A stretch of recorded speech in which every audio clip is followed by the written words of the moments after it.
오늘 7장 1절에서 4절까지 한번 읽어보도록 하겠습니다. 7장 1절에서 4절 같이 읽겠습니다. 좋은 이름이 좋은 기름보다 낫고 죽는 날이 출생하는 날보다 나으며 초상집에 가는 것이 잔치집에 가는 것보다 나으니 모든 사람의 끝이 이와 같이 됨이라. 산 자는 이것을 그의 마음에 둘지어다. 슬픔이 웃음보다 나음은 얼굴에 근심하는 것이 마음에 유익하기 때문이라. 지혜자의 마음은 조상집에 있으되 우매한 자의 마음은 혼인집에 있느니라. 네, 얼핏 보면 사실 세상에서는 뭐 긍정의 힘이라고 하고요. 뭐 전 세계에서 부자들 1%의 부자들의 가진 마음이 어떠한가 뭐 그런 이야기들을 하죠. 그들이 하는 것은 뭐 다 잘 될 거다라고 이렇게 자기 암시를 걸고 자기 다짐을 하는 것입니다. 그런데 오늘 읽은 7장 1절에서 4절까지는 그에 반대되는 말씀 같아요. 초상집에 가는 것이 잔치집에 가는 것보다 낫다. 잔치집은 막 기쁨이 있고 막 노래가 있고 춤이 있고 막 그러하죠. 그런데 그런 잔치집에 가는 것보다 초상집에 가는 것이 낫다라는 거예요. 또 슬픔이 웃음보다 낫다는 거예요. 얼굴에 근심하는 것이 유익하다라는 것입니다. 그래서 지혜자는 조상집에 있고 우매한 자의 마음은 혼인집에 있다라는 거예요. 그러니까 세상의 개념과는 조금 다른 것을 지금 이야기를 하고 있습니다. 그래서 뭐 잠깐 여담이지만 우리에게 있어서 긍정하는 마음은 어느 정도 사실 필요한 것이에요. 우리 안에 나는 할 수 있다라고 자신감 있게 나아가는 것은 내 자신을 신뢰하고 내 자신을 격려하고 내 자신을 북돋아 주는데 어느 정도는 필요합니다. 그래서 그리고 이제 우리에게는 세상 사람들은 없지만 우리에게 불신자들에게는 없지만 믿는 신자들 성도들에게는 어떤 어드밴티지가 있냐? 하나님의 도우심이라는 것이 있죠. 우리는 할 수 없지만 하나님은 하실 수 있고 우리는 부족하지만 하나님은 완전하고 완벽하다라는 것을 믿으며 우리는 사실 걸음걸음 기쁜 마음으로 긍정한 마음으로 합력하여 선을 이루는 그 마음으로 우리가 걸음걸음 나아가는 것이죠. 근데 오늘 말씀은 무엇인가? 첫 번째 시작이 좋은 이름이 좋은 기름보다 낫다라고 합니다. 이 좋은 이름이라는 것이 옛날 성경에는 아름다운 이름, 개역 한글판에는 아름다운 이름이라고 나와요. 따로 떨어지세요. 하준이는 저쪽으로 가세요. 네, 그렇죠. 우리 하준이가 말을 너무 잘 들어요. 그렇죠? 거기 앉아 계세요. 네. 아유, 너무 잘 들어요. 이뻐요. 그래서 아름다운 이름이라고 하는데 이것은 생전에 지혜롭고 인자한 성품을 지니고 살았다는 좋은 평판, 후손들의 기억에 남는 이름이다 라는 뜻이라는 거예요. 그러니까 내 이름을 후손들이 기억을 하면서 좋은 기억을 가지고 있을 그런 좋은 이름, 그것을 말하는 거예요. 그런 좋은 이름이 좋은 기름보다 낫다라는 거예요. 그렇게 우리가 이제 지혜롭게 살아가야 된다는 거죠. 호랑이는 죽어서 가죽을 남기고 사람은 죽어서 그런 비슷한 의미로서 이야기를 합니다. 이어서 죽는 날이 출생하는 날보다 낫다라는 말을 하면서 이제 2절 이하에 초상집에 가는 것이 잔치집에 가는 것보다 낫다라고 계속해서 그러한 일들을 이야기를 합니다. 결국 얼굴에 근심하는 것이 마음에 유익하다라는 말을 지금 이 4절까지 계속해서 하고 있는 거예요. 그래서 우리 그 매일 성경 책에는 이 부분에서 어떻게 설명을 하느냐? 지혜로운 자는 기름 부음 받은 자리를 쟁취하기 위해 아웅다웅 살기보다, 그러니까 1절에 있는 좋은 기름보다 낫다라는 거죠. 그러니까 좋은 위치에 좋은 자리에 앉으려고 아웅다웅 살기보다도 죽음 이후 남겨질 자기 이름을 바라본다는 거예요. 1절에 해석을 그렇게 우리 매일 성경에는 하고 있는 것입니다. 그래서 출생보다는 죽음을 그렇게 택한다라는 것이죠. 그래서 잔치집보다는 초상집을, 웃음보다는 울음을 선호한다라는 거예요. 그것들이 헛되고 헛된 인생의 참다운 실제를 잘 보여준다라는 거예요. 죽음이, 초상집이, 울음이 우리 그 인생의 표면이 아니라 내면의 진실함을 잘 보여준다라는 것이죠. 조금 더 이제 보충해서 제가 말씀을 드리면 이래요. 지혜로운 인생을 지금 이제 7장에 여러분들 책에도 있지만 위에 파란 글씨로 돼 있죠. 지혜자와 우매한 자에 대해서 말씀을 하고 있는 거예요. 그 지혜로운 사람이 어떤 사람인가? 라는 설명을 하는데 사실 우리가 뭐 돌잔치나 아니면 개업식 같은데 보다는 병원이나 그 중에서도 어떤 중증 병원이나 신방을 가면 느끼는 바가 있어요. 찾아가고 같이 기도해주고 그런 분들을 보면 느끼는 것이 있습니다. 특히 장례식장을 갔다 오면 그렇습니다. 어느 누구의 장례식장이든 그래요. 아무리 뭐 요즘 말로 하는 호상이라고 해서 이제 뭐 90세가 넘으시고 100세가 되셔서 하더라도 장례식장 특유의 그 아우라가 있죠. 장례식장에서 느껴지는 바가 있습니다. 약간 뭐 비슷한 예를 들면요. 예전에 어느 교회에서 젊은 집사님들이 교회 어르신들을 섬기는 행사를 했어요. 근데 그것이 이제 한 번 하고 마는 게 아니라 이제 정기적으로 일주일에 한 번, 2주에 한 번 이라든지 정기적으로 하는 행사를 했습니다. 교회 어르신들을 넘어서 지역 어르신들을 모셔서 이제 젊은 집사님들이 지금 이제 뭐 저희 40대 또래의 분들이 섬기셨죠. 처음에 많은 분들이 지원해서 섬겼습니다. 한 주 한 주 오시는 분들 식사도 챙겨드리고요. 아주 좋은 음식들 어르신들이 좋아하는 거 해드리고 깔끔하게 세팅도 하고 또 혹은 먹여도 드리고 반찬 이렇게 세팅도 해드리고 또 이제 뭐 안마도 해드리고 교회에서 프로그램을 돌리면서 교회가 뭐 잔치 분위기가 되니까 되게 좋았습니다. 그런데 그분들 봉사가 젊은 분들의 봉사가 점점 주는 거예요. 그래서 왜 그런가? 그러니까 힘들다는 겁니다. 무엇이 힘든가 하고 여쭤보니까 챙기는 게 힘든 거는 아니라는 거예요. 반찬을 만들든 어르신들 오는 길을 챙기고 뭐 이렇게 섬기는 그것이 힘든 것은 아니었는데 무엇이 힘들었는가? 울면서 하는 말이 우리 부모님한테도 못했는데 하는 거예요. 그래서 너무 마음이 힘들었다라는 거예요. 그래서 부모님 생각나서 더 이상 못하겠다. 부모님 생전에도 내가 엄마를 이렇게 챙긴 적도 없는데 안마를 하고 뭐 그분들을 웃게 해드리려고 좋게 해드리려고 막 그 앞에서 재롱 비슷하게 떨면서 반찬 챙겨주는 거 우리 엄마도 그렇게 못했는데 일면식 없는 어르신들을 하고 있으니 마음이 너무 힘들어서 못하겠다라는 거예요. 근데 이제 뭐 이 부분에서 조금 더 말씀드리면 이것을 우리가 은혜로 승화를 할 수가 있죠.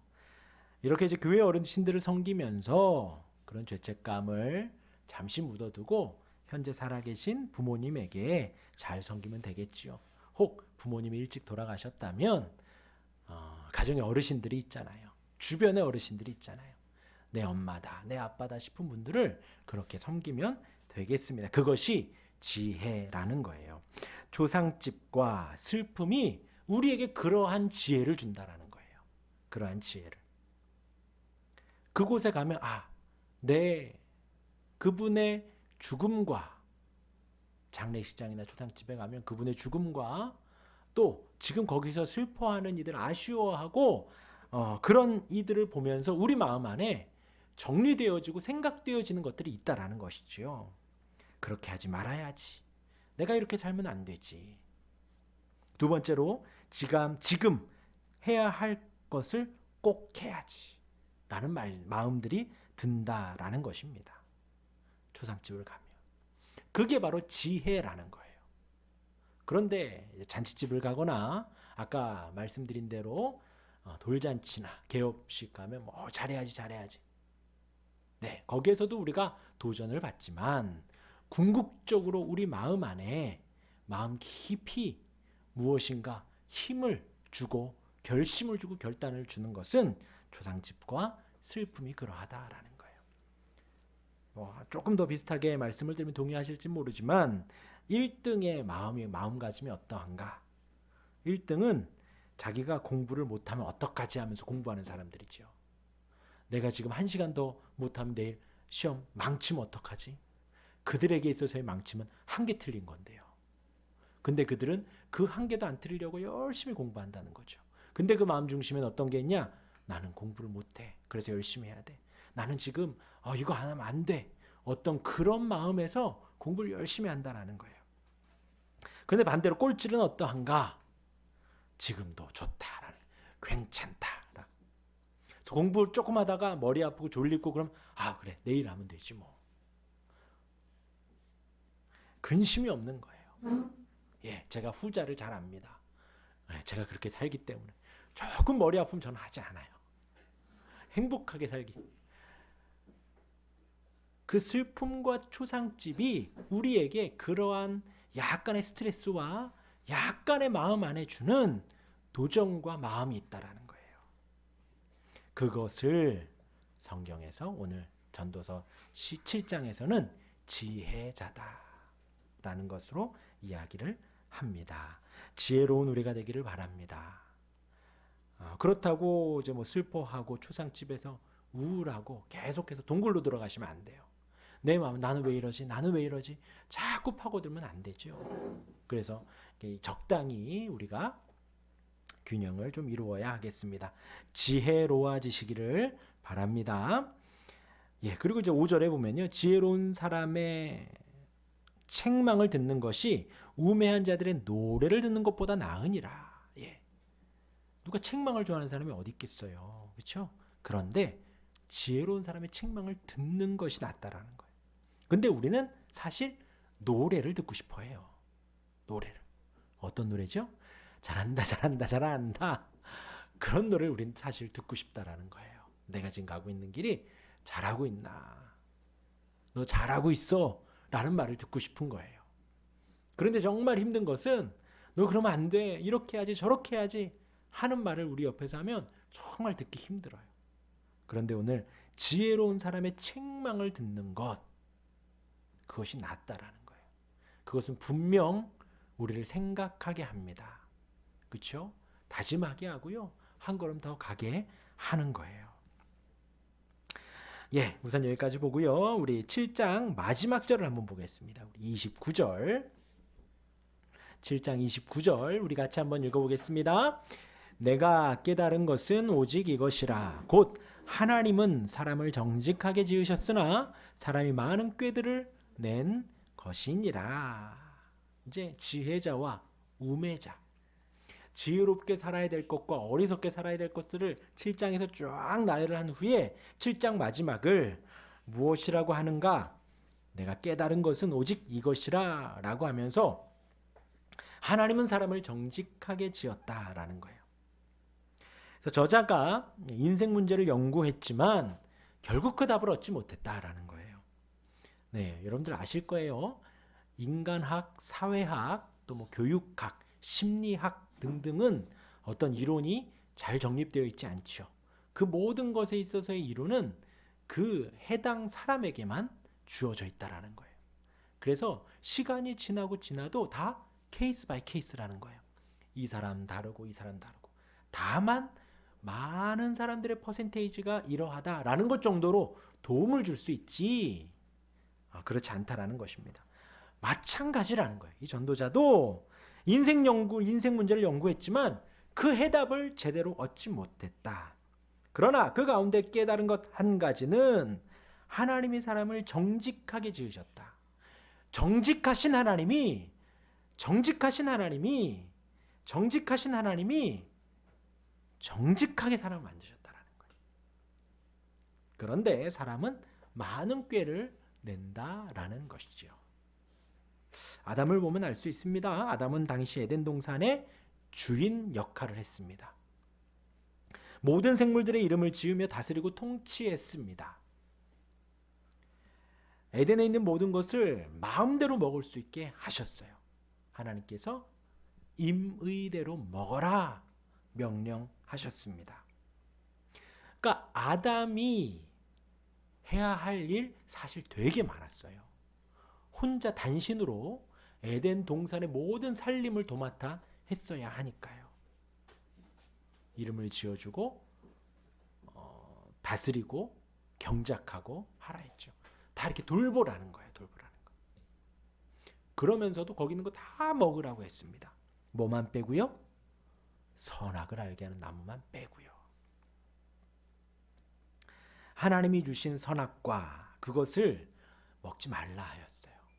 그 말은요, 이 선악과실을 먹을 수도 있고 먹지 않을 수도 있었다라는 것입니다. 아담에게. 그러나 이제 사탄의 유혹을 받죠. 어떤 유혹이었냐면 하나님께서는 분명히 그것을 먹으면 정령 죽으리라. 반드시 죽을 거다. 분명히 죽을 거다라는 말씀을 하셨는데 사단은 결코 죽지 않는다. 그리고 지금 아담은 에덴 동산에서 거의 하나님처럼 지금 살고 있어요. 그러나 그 선악과를 보면서 너는 하나님이 아니다 라는 것을 알았어야 합니다. 그것이 하나님께서 아담이 오래오래 행복하게 살 수 있도록 만들어 놓으신 안전장치였던 것이죠. 아담을 사랑하셔서. 그런데 사단은 뭐라고 하느냐? 내가 하나님처럼 될 거야. 하나님같이 될 수 있어 라는 유혹을 하게 된 것입니다. 그 말에 속아 보니까 우리 지난주에 제가 말씀드렸죠. 안목의 정욕, 눈으로 보는 것에 대한 욕심이 생겼다라는 거예요. 그 안목의 정욕에 휩싸이니까 평소에는 그렇게 아무렇지도 않게 하나님의 명령을 기억하며 사랑의 하나님, 나를 만드시고 나에게 이 어마어마한 선물들을 주신 하나님을 기억할 수 있었던 그 선악 과실이 그 유혹에 빠지고 나니까 먹음직도 하고 보암직도 하고 지혜롭게 할 만큼 탐스럽게도 보였다라는 거예요. 그것 하나의 유혹에 빠지고 나니까 그 선악 과실만 보이는 거예요. 중요한 건 그겁니다. 그것 외에도 먹을 것이 많았었다라는 거예요. 아담은 그것을 먹을 수도 있고 먹지 않을 수도 있는 자유의지가 있었다라는 거예요. 충분히 먹지 않을 수 있었다라는 것입니다. 그럼에도 먹었죠. 그래서 아담의 죄가 큰 거예요. 그래서 지금 우리는 죄를 지을 수밖에 없어요. 우리는. 그런데 아담은 그때 죄를 지을 수도 있고 짓지 않을 수도 있었다라는 것이죠. 선하게도 할 수 있었는데 그 모든 것들을 다 뒤로 하고 죄를 지은 것입니다. 그리고 먹었습니다. 하나님 말씀이 약속하신 것이 성취되지 않을 거야 라는 어리석음, 나는 하나님처럼 될 거야 라는 그 얕은 꾀가 있었지요. 그래서 그것으로 하나님을 등지고 살게 되었다라는 것입니다. 그래서 우리 책에 또 이렇게 기록하고 있습니다. 하나님은 정직하게 지으셨지만 해 아래 인간이 자기 한계를 모르고 욕망이 부채질하는 대로 살았기 때문입니다. 하나님이 세상을 지으신 뜻을 거스르는 일에서 어서 돌이킵시다. 욕망에서 돌이켜야 합니다. 예. 이게 참 무서워요. 어떻게 보면 그 욕망이 내 안에서 불타오르는 것이 참 무섭습니다. 그래서 그러지 않도록 우리가 늘 평소에 준비해야 돼요. 내 욕망대로, 내 마음의 소욕대로 내가 원하는 대로 살아가는 것, 하나님은 지금 성경 전체에서 그렇게 말하고 있지 않다라는 거예요. 그것이 안목의 정욕, 이생의 자랑이라는 거예요. 그것이. 그런데 그게 오늘 전도서 7장 29절에서는 곧 하나님은 사람을 정직하게 지으셨으나 사람이 많은 꾀들을 낸 것이다. 그 꾀로 말미암아 하나님을 등지고 돌이키게 됐다라는 것입니다. 그 정욕에서, 욕망에서 돌이키는 우리가 되기를 바랍니다. 이어서 우리 8장 1절 읽겠습니다. 우리 8장 1절 우리 크게 읽도록 하겠습니다. 누가 지혜자와 같으며 누가 사물의 이치를 아는 자이냐? 사람의 지혜는 그의 얼굴에 광채가 나게 하나니 그의 얼굴에 사나운 것이 변하느니라. 여기서 누가라고 나오지요. 이것은 아무도 없다라는 말을 이렇게 표현을 한 거예요. 그러니까 지혜자와 같으니까 아무도 없다. 사물의 이치를 아는 자가 아무도 없다. 이런 의미로 누가 지혜자와 같으며 누가 사물의 이치를 아는 자이냐라고 지금 이야기를 하는 거예요. 아무도 지혜자는 없다. 아무도 사물의 이치를 아는 사람이 없다. 삶의 모든 상황에 대입할 수 있는 절대적인 원칙이라는 것이 있을 수 없다.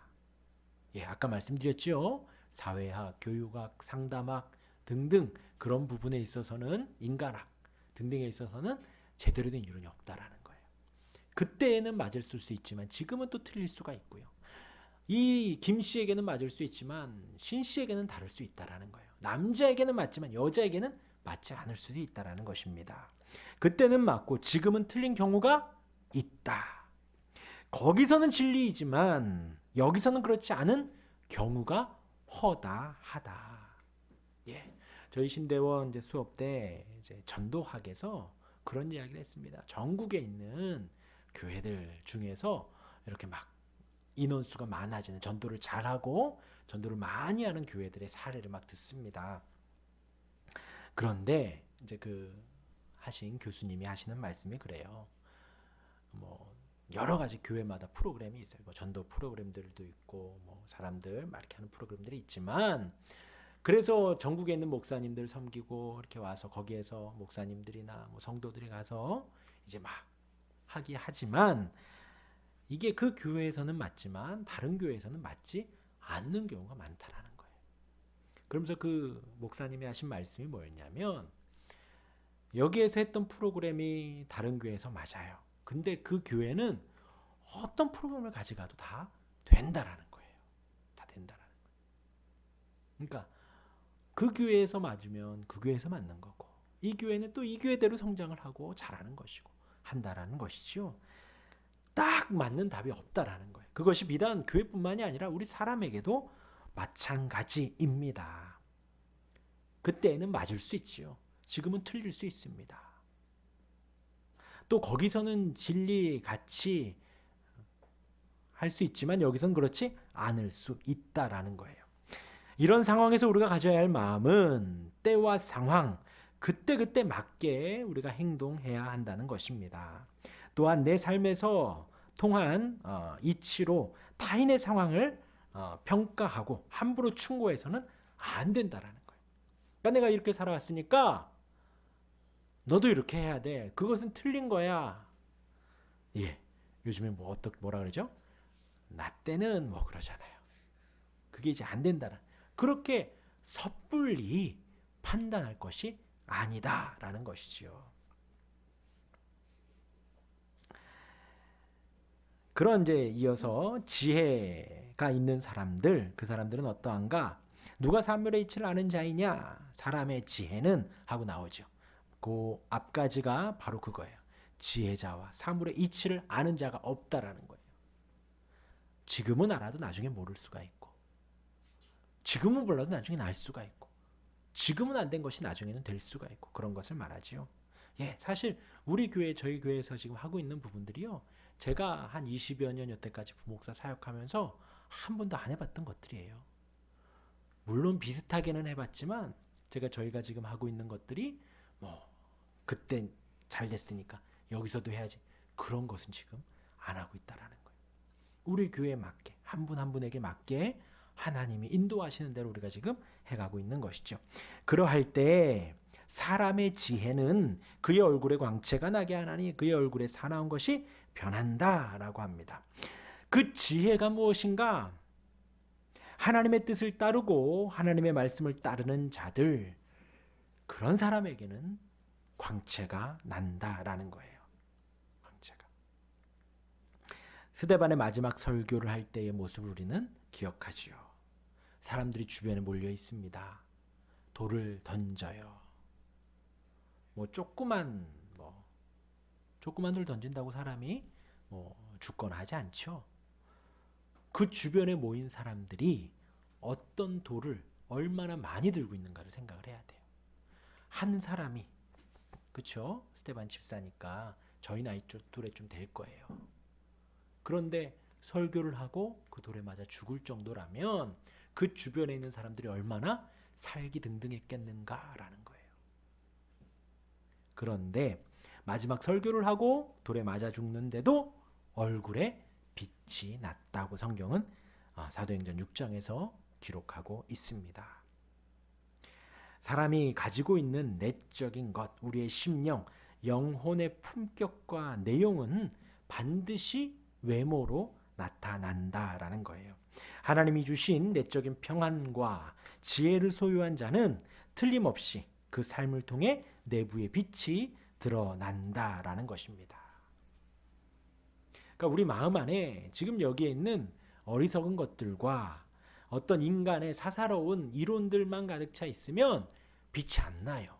그러나 그런 것들이 아닌 하나님의 진리의 말씀, 어떤 남녀 노소를 막론하고 시대와 문화를 막론하고 어느 누구에게나 진리로 통용이 되는 그 하나님의 말씀, 성자 예수 그리스도가 우리의 유일한 구원자라는 그 진리의 말씀이 우리 내면에 가득할 때에 그것은 우리 외부에 빛으로 드러난다라는 거예요.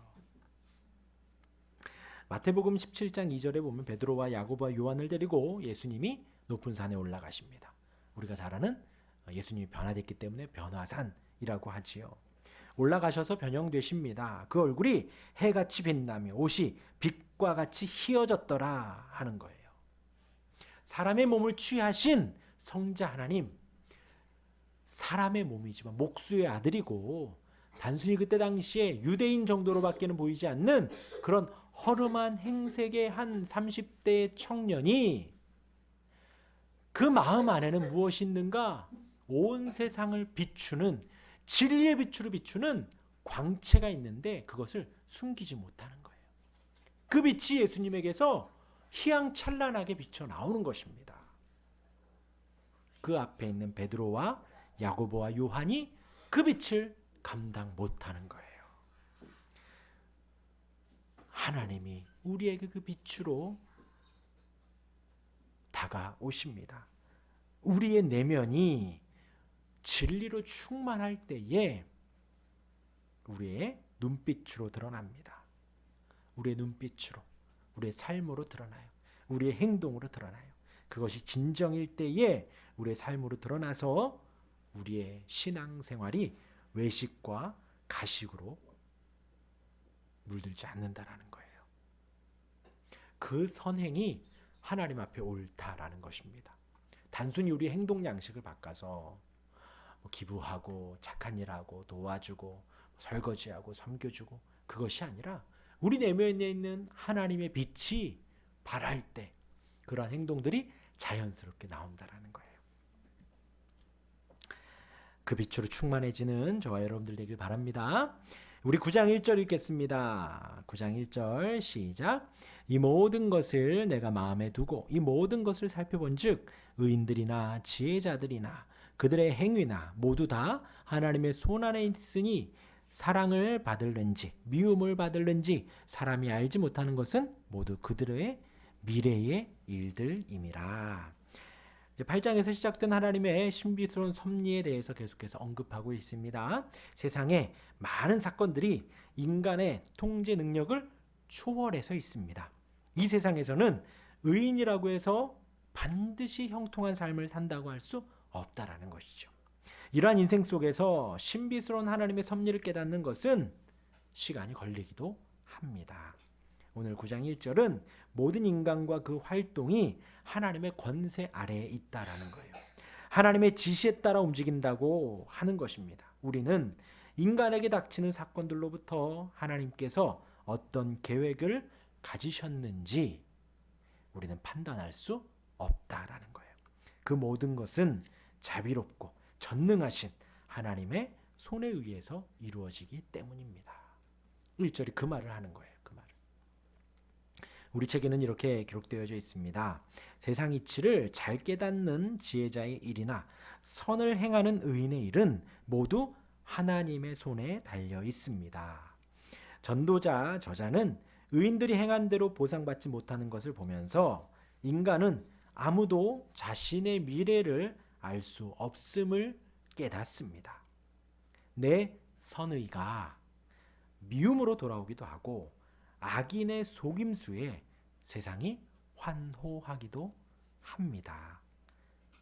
예수님 돌아가실 때 그랬죠. 그 살인자 바나바를 내어놓으라 사람들이 막 외쳤잖아요. 그 30평생 또 3년의 공생의 기간을 선한 일만 하신, 누구를 폭력하거나 빼앗거나 한 적이 없는 그 예수님을 죽이라고 환호했잖아요. 그런 악인의 속임수에 세상이 환호하고 답하기도 합니다. 그럼에도 궁극적인 주권자는 하나님밖에 없음을 우리가 신뢰해야 한다는 거예요.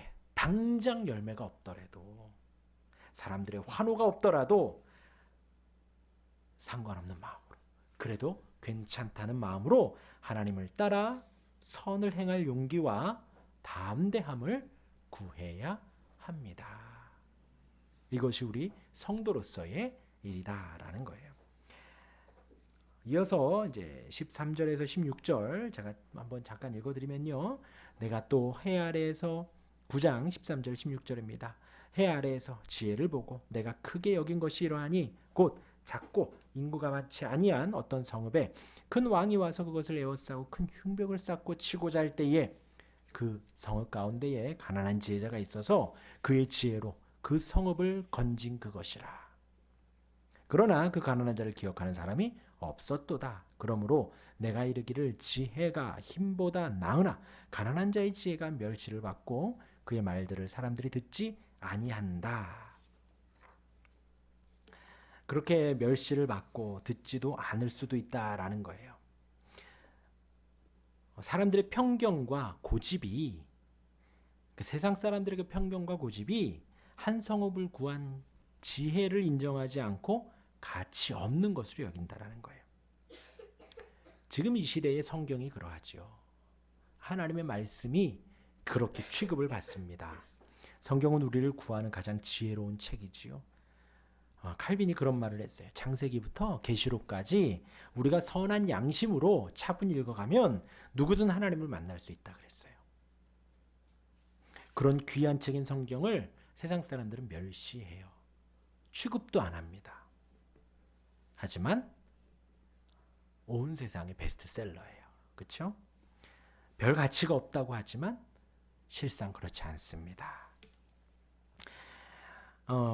우리가 읽은 10장 우리 1절 같이 읽고 이제 마무리를 할게요. 우리 1절 읽겠습니다. 죽은 파리들이 향기름을 악취가 나게 만드는 것 같이 작은 우매가 지혜와 존귀를 난처하게 만드느니라. 전도자의 지혜와 말과 교훈들을 열거합니다. 10장은 쭉 그렇다라는 거예요. 그래서 한번 집에 가서 천천히 한번 읽어보셔요. 파리가 나오고 향기름이 나오지요. 조그마한 파리예요. 파리. 그러니까 우리가 평소에 이렇게 보면 정말 작은 파리들 말이죠. 그 파리들이, 그러니까 이제 좀 의역을 해서 읽어드리면 우리 일생에 그렇게 작은 것이 우리에게 큰 피해를 준다라는 거예요. 그 파리가 향기로운 기름을 악취가 나게 만든다라는 거예요. 어리석은 행동, 우리의 작은 것 하나가 강한 영향력을 준다라는 것이죠. 한 방울의 독이 그 컵 안에 담긴 물을 못 쓰게 만들고 적은 누룩이 온 덩이를 발효시키는 것과 같습니다. 어리석은 한 사람이 기도와 수고로 헌신과 사랑으로 쌓은 공동체와 그 영광을 한순간에 무너뜨리기도 한다라는 것이죠. 우리가 있는 곳에, 내가 있는 곳이 내가 그 파리가 되면 안 되겠죠. 지혜로 행해서 혹 파리와 같은 사람이 있더라도 막을 수 있는 지혜가 있어야죠. 그렇죠? 그럴 때 악취가 그리스도의 향기로 변화될 것입니다. 우리가 하찮은 그 하나를 단호히 거절하고 조심해야 합니다. 작은 것 하나에서. 미국의 지하철 안에서 범죄가 많았다 그래요. 지하철 안에서 범죄가 많아서 어떻게 하면 이 범죄를 없앨 수 있을까 고민을 많이 했는데 무엇을 했는가? 사람들이 입장을 할 때 그 티켓을, 그걸 검사를 강화를 했대요. 그러니까 그 지하철 안에서 범죄하는 사람들이 그냥 다 무임승차해서 사고를 낸다라는 거예요. 그래서 그 입구에서 다 표를 사서 갈 수 있도록 그것부터 시작을 하니까 전철 안의 범죄율이 현저하게 줄었답니다. 지지난주 제가 주일날 말씀이 미움 말고 사랑이었죠. 어디에서의 미움이었죠? 여기에서. 세상에 어디 우리가 뭐 회사나 뭐 악인들 많은 데서가 아니라 여기에서, 교회에서 믿는 형제들을 미워하지 말고 사랑하라 말씀을 드렸지요.